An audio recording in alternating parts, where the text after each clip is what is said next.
continue with MotoAmerica's 21 in 21. 21 Superbike champs since the beginning of the class, all the way back in 1976. Up until now, we've had 21 champions total. And we get to welcome number 4 on the list, Wayne Rainey. Hey, Wayne, how are you? Hi, Greg. I'm doing well. Thanks for having me. Did you ever think those years ago, back in 1983, your first championship, you won 2, but we're going to get to that in a second, that would be here today talking with you, number 4 on the list in the Superbike class?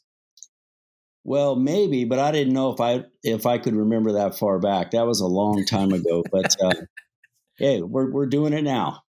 We are doing it now. So let's talk about 1983. And by the way, you won it back in 87 as well. But I'm curious to find out what Superbike racing was like back in 1983 versus the kind of Superbike racing we have today. Well, in, 82, I was riding the big 1,000cc bikes. And then in 1983, AMA changed the rule down to 750cc.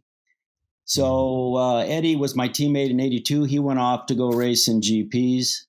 Kawasaki brought in Wes Cooley as my teammate.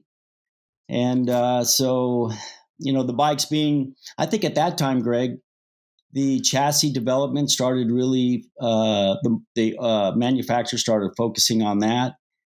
They started focusing a bit more on how the bike looks. So we started having the front fairings were on the bikes. So the cosmetics, they started looking like proper, race bikes instead of just like an old street bike like they did in 82. But so it was an incredible time. And even though we had down less CCs, but with the new chassis and the way that the bikes worked, and the tire development was starting to take off then. So it was a real challenge in 1983. It was wicked, but I think the thing I remember most is when Honda brought on their new VFR. It was a 4-valve water-cooled V4. And Kawasaki, we just had a 2-valve inline air-cooled. So we had our work cut out for us. No question. And I think back then, too, in the spirit of what Superbike was back then, you guys were experimenting with everything. And when I mean everything, it was even wheel size, wasn't it? It was brakes, geometry of how things work, chassis flat. I mean, the list goes on and on and on, doesn't it? Yeah, there was no computerization back then. There was no data whatsoever. It was basically what the rider could feel. And then he would relay that to his crew. And then the crew would rip the bike apart and, figure out how they could strengthen the chassis or try different size brakes. We did try, different size wheels. We were doing some seating positions and handlebar positions. But I think the weak point for Kawasaki at that stage was when Honda brought this new bike in. It was just a total weapon. I think they qualified the top 6 at Daytona. They ended up winning the first 6 races of the championship in 1983. But we just kept chipping away at it. My mechanics, Steve Johnson and Mark Johnson. Rob Muzzy was also there, but he was there working with Wes Cooley. But we just kept chipping away, and the problem that we had is that we couldn't rev the bike. But they kept engineering away on valve springs, and they got the valve springs to last, so we could start revving it. And then about Pocono, about the 7th race is when we started coming on. Wow. So let's talk about the gap. So you go 83, you win the championship. Fred Merkel ends up winning the championship as our 5th champion on a Honda. Then you come back in 1987. How did that all occur? Yeah, let's see. So in 83, we won the championship with Kawasaki. Right at the very end, at one of the last races of the championship, we were able to overhaul Mike Baldwin and Honda. So that was awesome. But about a week later, Kawasaki decided to stop road racing. So I didn't have a job. I ended up finding a team in Europe. Kenny Roberts put a 250 team together. So I did a year in Europe racing Grand Prix. And I finished 8th in the championship, which not too bad. Came back, rode for Bob McLean and Tim O'Sullivan here in AMA again, riding 250s and 500s. And then Gary Mathers, which was the team manager for Kawasaki, is now employed at Honda. And he brought me back on board with him at Honda. So I was there in 86. And I think in '86 we won 7 or 8 races, most of the races, but Fred Merkel ended up being the champion. He was just more consistent. He didn't fall down like I did one race. And then in '87, it all came together, and we ended up winning the first 3 races of the championship. And this time I didn't fall down, and so we were able to score in every race, and we won the championship. Yeah, incredible. And you're really the first AMA Superbike champ that won more than one without doing it back to back, which is pretty incredible, especially with the 3-year absence. So then what happens after the United States success that you have after the 1987 Superbike Championship? Well, I was in a crossroads. I could stay in the States, and Honda wanted me to sign up again for the AMA Championship, but I had an offer to go race Grand Prix. And when I was there in '84, I knew what I had to do to be ready for that World Championship scene, and I felt I was. Honda didn't offer me a seat over there in GPs, and Kenny did with Yamaha. And so we, did fairly well over there. Won a few championships, so it all fairly well over there. Fairly well over there. I'd say 3 in a row is pretty good. So, there's quite a few people, Wayne, that may be watching this video that don't know a lot about your history, or maybe even new to MotoAmerica. So let's go ahead and touch on after racing. So your injury in 1993 prevents you from obviously moving forward with any racing of motorcycles. We know that you did some shifter kart racing, but how has motorcycles evolved within your life after your career? Yeah, I was right in the prime of my career in 1983. I was 33 years old.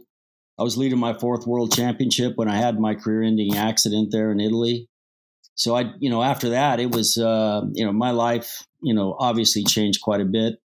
I didn't know if I should stay home or, didn't really know what to do at that stage. But Kenny Roberts and Yamaha and Philip Morris basically said, hey, why don't you come back and run your own team? So not really having any other options, but that looked interesting. I decided 6 months later to go do that. And so I ended up running my 250 team, and then we ended up having the Grand Prix 500 team. I did that for 5 or 6 years, and then I decided that was enough traveling, came back home, and was home for a few years, and I helped get the MotoGP race organized back here at Laguna Seca, which was a huge success. So I had a fair bit play with that. And then during that during the MotoGP race, Dorna, the company that runs MotoGP, reached out to me and said, "Hey, we need to do something about trying to get American riders back in the MotoGP." So, I was introduced to Richard Varner and Terry Cargus, which are my partners now with MotoAmerica, and then also Chuck Axlin was a great friend, and we brought him on board as a partner, and we started MotoAmerica by taking over the AMA Superbike Series. So it's been 7 years now. So I've been a little bit busy. Yeah, you've been a little busy, but 7 years down the road and success. You have Joe Roberts racing in the Moto2 Championship, a rider who, has been on pole position and, has had some great results. You have Cameron Beaubier in the Moto2 World Championship, who like the weekend that we're talking went from 22nd or 24th on the grid up to 6th before exiting the race early. And now you have Garrett Gerloff, who is in the World Superbike Championship after a very strange COVID year and learning some of the tracks, as a favorite to possibly knock Johnny Ray off the top step. So, and more in the pipeline. So how would you say with that, looking at that, are you expecting the level of success that the MotoAmerica racers have had so far in launching themselves into the world stage? But it's right on track. We knew that we could get the championship competitive, and the riders could be racing each other as they did, that when they moved on into the world championship, they could be right there. I mean, it just shows that you can still race production-based bikes and then still be able to make the transition to GP bikes. And so, we saw that when Gerloff rode Rossi's bike last year for the first time ever on a proper MotoGP bike. He was right there on pace. So we're really happy about that, and that gives a lot of our young talent coming up the confidence that they can also have that option. So yeah, it's great seeing those guys, battling at the front. And I expect Joe to be winning a race here soon, and I expect Cameron to be right up there with him on the podium. So, and then Gerloff starting next week. So it's great to see the MotoAmerica guys doing well. Yeah, it's definitely a job well done. All right, let me take you back in time real quick before I wrap this up, because I want to know, thinking back to your AMA Superbike days, 83, 87, is there a race, a rivalry, an event, something that stands out in your mind that when you reflect on that time that really kind of stands out in your mind? Well, each of those two championships were different in their own way. I think in my first championship with Kawasaki is really it proved a lot to me as far as to just never give up. We lost the first 6 races, or I should say Honda won the first 6 races, but we just kept chipping away. And once we got the bike close, then I was able to do the rest, and to be able to come back and win that championship at the last race of the year at Willow Springs, when Mike Baldwin and the might of Honda went up against Kawasaki and my team, and we had a heck of a race at Willow Springs, which was the track that I learned how to road race on, and we were able to win both rounds there. Mike Baldwin ran off the track and tried to come back on the track and was injured, but the bike caught fire in front of me as he come back on, so it was very scary for me to try to miss him in the bike as it's going down the track. But we went on to win the race, and I ended up, there was a 2-leg race that year, and I won the championship. So that was probably my favorite championship that I had out of everything that I did in the U.S. It's awesome. Well, Wayne, thanks so much for joining us here as number 4 on 21 in 21. And obviously, thank you for taking the risk back in 2014, kicking off MotoAmerica in 2015 and bringing road racing back. We appreciate it. No, Greg, thanks for all you do. And we're just glad that MotoAmerica is as successful as it is. And I look forward to seeing everybody back at the track this year.